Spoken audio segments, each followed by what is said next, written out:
What's going on, everybody? It is your boy Zamboni. I'm a musician and astrologer, and it is time to talk about the astrology of the week ahead. As always, I thank you so very much for being here. I appreciate all y'all for checking it out, listening to me talk about whatever I feel like talking about. I super appreciate it every time y'all do that. Thank you so much. If you want to support, you can go to Venmo, Cash App, PayPal, send me a little $10 or something like that. That was always very well appreciated. You can go to zambonifunk.com. There's music there. There's a podcast. There's merch. There is astrology readings. Obviously, I do astrology readings like this one. I'll do a 10-minute reading for you and sort of just like break down what's going on in your life. If you want to have a conversation with me, I do Zoom readings as well. There's a whole bunch of cool stuff to be had there. Thank you so much for checking all of it out. Let's go ahead and talk about the astrology of the week ahead. So this week we have, this is a week that feels like it's good for the spin doctors. So for a little while now, for I don't know, a couple of years maybe, I've been saying that it is important for us normal people to get, for the little people, you know what I mean, to get the propaganda game on point.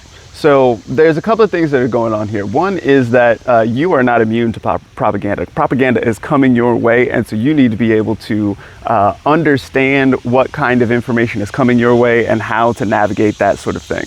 And then the other thing is the expression of information as well. So you, like the way that you represent yourself and the way that you represent your brand or your community or something like this, right? Not only in a business context, also in like the space where interpersonal relationships and networking, anytime you're like meeting somebody for the first time, like the way that you end up representing yourself could be considered a kind of propaganda in some kind of way, right?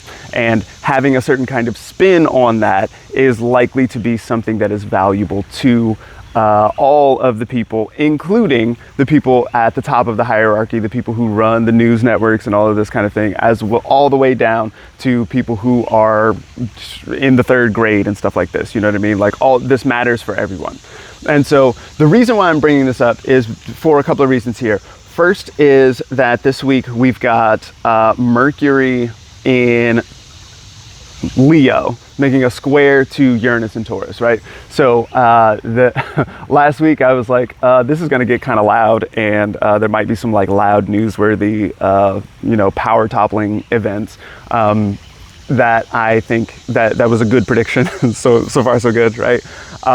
And that was even before Mercury made the exact square. So I would guess that this week we're going to see some more like loud talking. This is a very good week for punditry, for standing at the podium and being like, all right, here's what is really real. Here's what's going on. Here's why you should think what I think about it. This kind of thing, right? I would expect a lot of this. This is interesting because at the same time as this, then we are also going, most of what we see this week is actually going to be sort of like backloaded in the week. So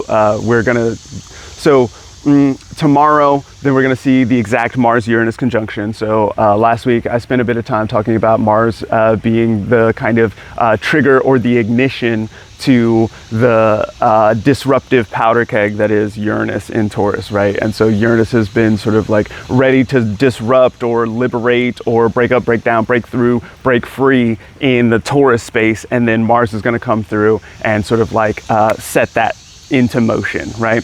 And so, with an assassination event and like all of this kind of stuff like that, that looks really on point for that, right? So there's more time for Mars-Uranus things. For Mars-Uranus things in our own lives and Mars-Uranus things on lots of different scales. It's not time for Uranus to be done with sort of like disrupting the regular power structure or the regular way that things like try to be staple and this sort of thing, right? So that's going to happen early on in the week. But then as we move through the week, so the moon is going to be pretty uncomfortable for a lot of the week. The moon is going to be in Scorpio for a while. And then as the moon moves into Sagittarius, we're going to see a square to Saturn. And then as the moon moves into Capricorn, then we're going to start to see a full moon. I don't necessarily dislike a full moon, but this full moon is going to be in Capricorn, which is in the moon's detriment or exile. This is the moon as far away from home as possible. The moon rules Cancer, which is where the sun is, and the moon is going to be in Capricorn for this full moon. At the very, very end of Capricorn, basically conjunct Pluto, who is also retrograde. Pluto is in Aquarius, so there is a sign boundary there, but like it's very, very close.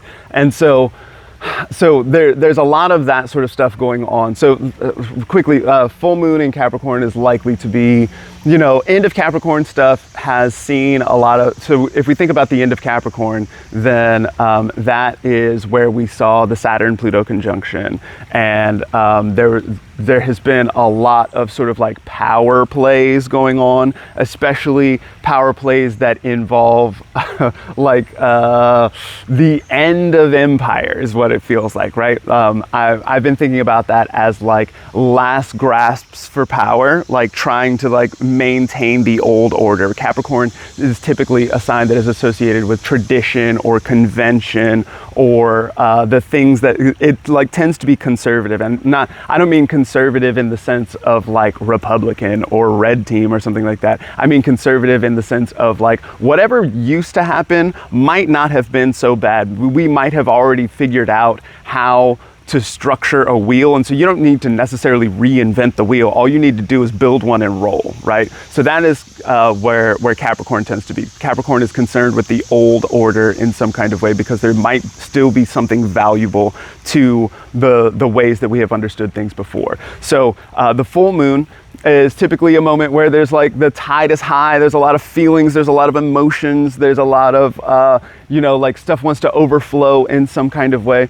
Put that with Pluto as well, and then now we're really talking about plutocracy, or we're talking about like massive power dynamics, massive wealth restructuring, and all this sort of stuff. Think back to 2020, right? 2020 was like all Capricorn everything. So this is sort of you know, like reminiscent of that kind of like, you know, like 2020 saw one of the greatest transfers of wealth in an upward direction that anyone has ever seen in all of history, in all of monetary history, right? Like this is that kind of dynamic. Now, so especially in a moment where we're past an assassination attempt, right?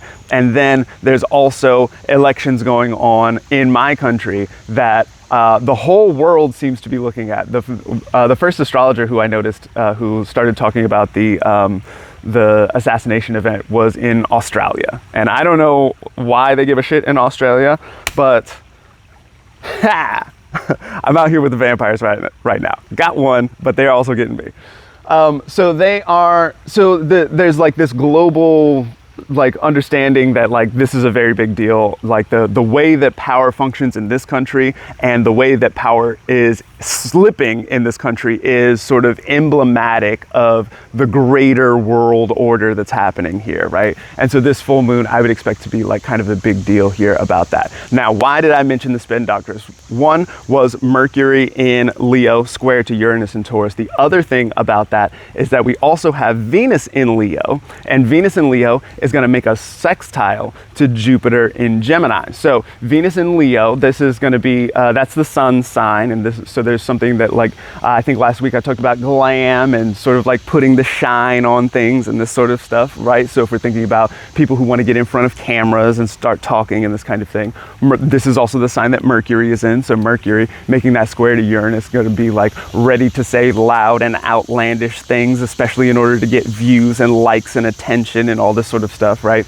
But then also Venus making the sextile to Jupiter in Gemini. Jupiter is the planet of growth and expansion and doing more of things in some kind of way, and is in Gemini, in the sign that is ruled by Mercury, that is typically associated with narrative and story and ways of sort of like drawing things together, especially with words. And so these are the two benefics. These are the ones that like tend to improve things or make things better in some kind of way. So this is why I'm thinking spin doctor here, right? So there's a power grab that wants to take place. There's something that would like to return to a former order that is like desperately grasping for power.